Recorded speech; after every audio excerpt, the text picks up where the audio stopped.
Hey, welcome everyone to this Story Trading Weekly Meetup. Oh man, I got a great stock for you tonight. I'm super stoked about this one. But first, a quick disclaimer, Story Trading is not an investment advisor. Investing in securities involves significant risk of loss. We are recording this session. The entirety of it will be available for our VIP members. The formal presentation part on the stock I'll be pitching tonight will only be available on YouTube on a delay. So our VIP members can get the information exclusively first. If you're watching this out there on social media, what is a story trade? Story trading is the practice of understanding market pricing through the lens of the four pillars of fundamentals, catalyst, sentiment, and technicals. And by doing that, you can understand price action and make better investment and trading decisions. We collaborate now in a small community on WhatsApp and on Zoom. We are looking to expand and scale what we do with our own app. The beta is actually kind of out. We're just slowly rolling it out.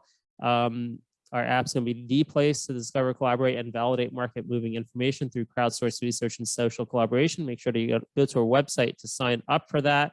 And on our website, you can also check out our Spotify channel, our YouTube channel, check out what events we have coming up. All of that is posted there. Now, I want to start with a concept. You know, we have a very unique take on things. Actually, I'm not sure if it's so unique, but it's certainly unique compared to fundamentalists in terms of how do you value an asset. I've said for a long time, I say it all the time, that the market price is the correct price. And everything that goes into valuing an asset, we'll talk about the four pillars: sentiment, catalyst, technicals, fundamentals. It's all important and it all counts, because at the end of the day, you sell your asset to other people, not to a spreadsheet, and what people think matters. So, you know, I posted this on Twitter tonight. It doesn't matter how much you think a stock is worth. The only thing which matters is what other people think your stock is worth. Investing is about speculating what other people will think tomorrow. And this is the core way I think about all of my stock and investment decisions. And it's not really contrary to fundamental investing, because one of the ways that you can speculate what people will think about your investment tomorrow is fundamentals, right? There's four pillars. So you can say, hey, this company is making great money, and I think tomorrow, meaning sometime in the future, that other people will recognize this and they're going to bid the stock up. But there's also other ways where how assets are valued: sentiment, catalysts, and technicals, right? And all that matters is what's the net market opinion, right, that creates that market price. That's all that matters. So it's very important what other people think. You could think fundamentally a stock should be worth X, but it trades perpetually at a 30% discount for 15 years and you'll never make money, right? You're doing something wrong. What you're doing wrong is you're not being humble enough, right? You're not thinking, maybe it's not all about fundamentals. Maybe I should respect the opinion of other people on the market, that they value sentiment, they look at catalysts, and that may cause a discount or a premium in the stock. So always think about that. You want to sell your asset, you sell it to other people. It's important what other people think. You always have to think about what are other people thinking. And you'll see how that comes into play with the pick I have tonight, Kodak, KODK. We're getting more and more into larger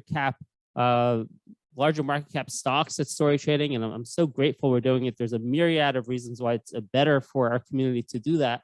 But let's talk about Kodak. It's 516 million market cap, last trade $6.56. Here's the chart. So in doing our research, at the end of the day, what I want to try to figure out is why, right? Why are the price going down? Why is it going up? By understanding the past, you can speculate better about what's going to happen in the future and how a stock will react to certain catalysts, right? So we take that chart, we do our research, and we try to put it all together with this, you know, the puzzle of sentiment, catalyst, fundamentals, and technical. So where did it all begin? I'm going to walk you through the process of how I got into a position of Kodak and my thinking all along the way to where I am right now. So first, it started by just setting the stage. I put the stock on watch. Why? We get stock ideas from all different sources, from people we collaborate with. One of them in this case was a technical trader by the name of Rexman, many of you know. And he had put a note out of listing a whole bunch of these previous kind of meme stocks, right? In the past, Kodak went on a huge run. It was highly shorted. and he listed about 6 or 7 stocks as like these stocks, it's short squeeze season basically, right? We're going to a short squeeze. This is before the stock made any kind of move, right? He sent me a private note on March 6th that Kodak is one of his top picks for having a short squeeze. And again, on March 17th, he actually posted it on Twitter, right? Now, I didn't buy the stock on March 6th, and I didn't buy the stock on March 17th because I'm a story trader. I'm not a technical trader. He saw something in the chart. That's not what I do. I'm not a one-dimensional trader, so I did not go in March 6th or March 17th. But out of respect for Rex, I just have it on my watch list. And I'm like, all right, maybe he sees something in the chart because the technicians believe that everything's in the chart. They believe fundamentals are in the chart, catalyst, sentiment. They believe it's all in the chart, right? The chart's trying to speak to you. That's what they believe. So, all right, maybe Rex is onto something. So let's keep it on watch and see if any of the other 3 story trading pillars come to fruition. And also, as I was thinking about it, I put it on watch. I'm like, how about sentiment? Maybe that's why Rex thinks it's going to go up. It's like he's talking about this is a short squeeze. Yeah, I had a former short squeeze from 2 to 60, and he's thinking GameStop and AMC and all these will squeeze. By the way, they hadn't yet when he said it, right? But I'm like, okay, maybe that's why. But cameras, that's not sexy. That's not positive sentiment. And ahead of a possible recession or possible decrease in consumer discretionary spend, that's not sexy. I'm not in. I need more, right? So I looked at the sentiment. I have it on watch because of the technicals, but I need more. I'm not in. There's that short squeeze, by the way, $2 to $60 in 2 days. All right. I don't remember. Actually, I didn't have time to research why that happened. It's probably very important to do that. Okay. So then it started coming all together. Then the catalyst started coming. Then it came. What happened? 2 days after the earnings report. Earnings report is March 15th. 2 days after the earnings report, it says March 18th. I think the transaction was on March 17th, though, if I'm not mistaken. But in any case, minor point. Director buys 2.7 million shares of the stock on the open market. That's 3.4% of the outstanding shares. And that happened mostly in 1 day. And that caused the stock to spike from the 20 DMA to the 200 DMA in 1 session. You can see it right there. There's the ER. And here's the purchase. Oh, maybe there was a weekend, 17th. It was 2 days after the ER. So spiked. Now it's like, all right, technicals are starting to get in play. Now, it didn't break the 200 yet at that point. But it broke the 20, right? Closed above the 20, moving towards the 200. Huge, huge insider purchase after the ER. So now I'm getting interested. Now I opened the position, right? After I said, all right, technicals, there's speculation it's going to be good. And now you got the catalyst of the director buying 3.4% of the outstanding shares in the open market. That's when I get in. Okay. So let's continue the story. Hey, the catalysts are continuing. We had another director, Michael Silak. He bought 18,000 shares. Okay, not as big, but maybe he's not as a rich guy. So he bought 18,000 shares last week. I think Thursday, Friday, or maybe that's Wednesday, Thursday. But I think this filing, or at least one of the filings, just came out Friday after the close. So I started asking myself, so I have a position in the stock, and over the weekend, I'm like, after this second insider buy came, what is going on here? Is there a fundamental reason why these directors are buying? Let's dig deeper. So I went into Y charts and I looked at the fundamentals. I'm like, hey, the fundamentals look decent. Look, actually, the EV to EBITDA is 6.5. The short interest keeps declining. It's at 8.12%, steadily declining. The institutional ownership keeps going up. As far as the earnings report, there were improved financial metrics across the board, but boring. That's the sentiment side of me. It's like Kodak camera. I mean, I don't care. It's like not very overvalued, not very undervalued, whatever it is. I'm not interested in this, right? What's going on? But there was a huge insider buy just 2 days after that. So there was obviously a blackout period where they couldn't purchase before the earnings report. Right after the earnings report comes out, the blackout period is over. You get the insider buying. I didn't see anything that stood out in the press release, on the earnings release. Was there something said on the conference call, perhaps? Yes, there was. And it's a doozy. So if you go read the transcript, what I'm about to show you is not the actual transcript. It's a slide deck that came along with the transcript. It's actually not very easy to find this slide deck, okay? You got to do like 10 clicks on the website to get to it, but it accompanied the conference call. So here's the slide deck, and they were basically just reading off this. Okay, there was no Q&A or anything. They were just reading.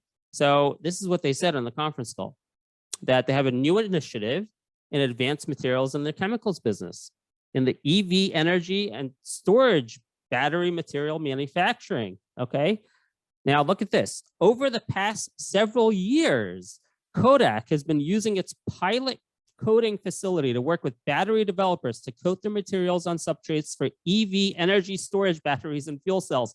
Based on potential commercial opportunities, we are assessing full-scale production feasibility. Kodak has repurposed a full-scale production coating machine to manufacture coated substrates for cathode and anode assembly in the EV energy storage battery market. All right, now it's getting interesting. This is the only commentary that you can find on this. Okay, I'll talk about this more in a second, but why is that significant? Okay, this EV business was being explored over the past several years, but only now being revealed. You got to read between the lines. Why? Why would they reveal it now? There's nothing on the website about this, nothing in prior press releases, and there was not even a Q&A. Now, I don't know if they normally have a Q&A. I didn't get that far into my research, but on this particular conference call, at least, there was no Q&A. There was just this commentary on this new business. And as soon as that blackout period ended, a director purchases 3.4% of the company, followed by the other director purchasing days later. So why is this only now being revealed after years? Now, based on the language, we'll go back to it, based on the language of ramping to production and then the subsequent actions of insider buying, I think it's likely that they revealed that as quietly as they possibly could so that insiders can now legally purchase shares of the company ahead of likely production orders, right? Let's go back to that. So silence, silence, silence, quarter after quarter, quarter after quarter, year after year, nothing about this, nothing on the website. Then all of a sudden, over the past several years, we're doing this EV business and we've repurposed a full-scale production coating machine. Okay, that's all I have to say. You can speculate how you like, but I think, read between the lines. That's how I look at it. Now, we revisit sentiment. Sentiment now is getting, we got the catalyst. We started with the technicals from Rex. Then we got the catalyst. Now broke the 200 DMA, which I'll show you in just a second. Now the sentiment's coming around, right? Not just cameras, but now they're entering one of the hottest spaces on the market. In fact, they've been working on this for 3 years and are likely ready to ramp for production. Let's look at the technicals again now. Now this broke the 200 DMA. What do I love about this? What I love about this is this high volume spike was just insider buying. There's barely a peep on social media over the past week, 10 days since earnings. There was one person across all of Twitter and StockTwits that knew about this EV battery business. Maybe a lot, maybe other people know about it, but only one person has talked about it, right?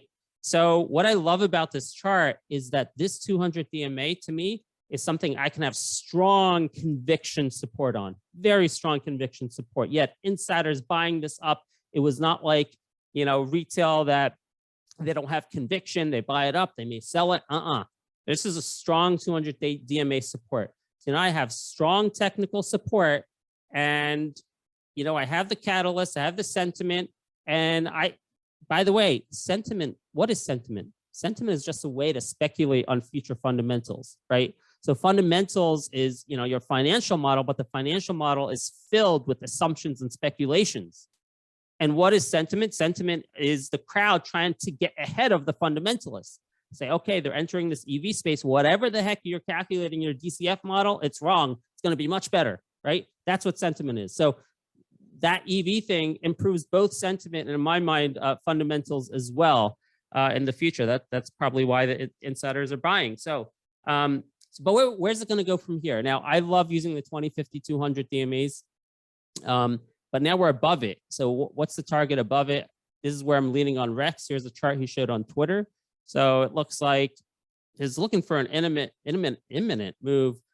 Sounds like if you look at some of his tweets, much higher to about the 9 level, I guess. I talked to someone else, another technical trader, who is also kind of onto this, not even in our community, but they've noticed the price action here and they think this could have an $11 near-term target, but I don't know. I don't know where it's going. What I do like is the technical support. So remember what we said, investing is about speculating what other people will think tomorrow, right? This is the main thrust of how I invest. What are other people going to think in the future? And what other people are going to think in the future is, wow, Kodak is not only a former runner that went from 2 to 60 and is highly shorted, but they just entered the EV battery space. That's what other people are going to think tomorrow. And that's all I care about because I sell my stock to other people, not to spreadsheets. So in summary, the fundamentals are solid. You can look it up and we can talk about it in the unofficial session here in a second. I got my Y charts up if there's anything else you want to look at fundamentally. Seem pretty solid, but again, boring, right? Was there a sentiment discount? Not anymore. I don't think there will be imminently. Catalyst, we have the huge insider buy and entering the EV battery space. And technicals, 200 DMA now support. Look for targets above.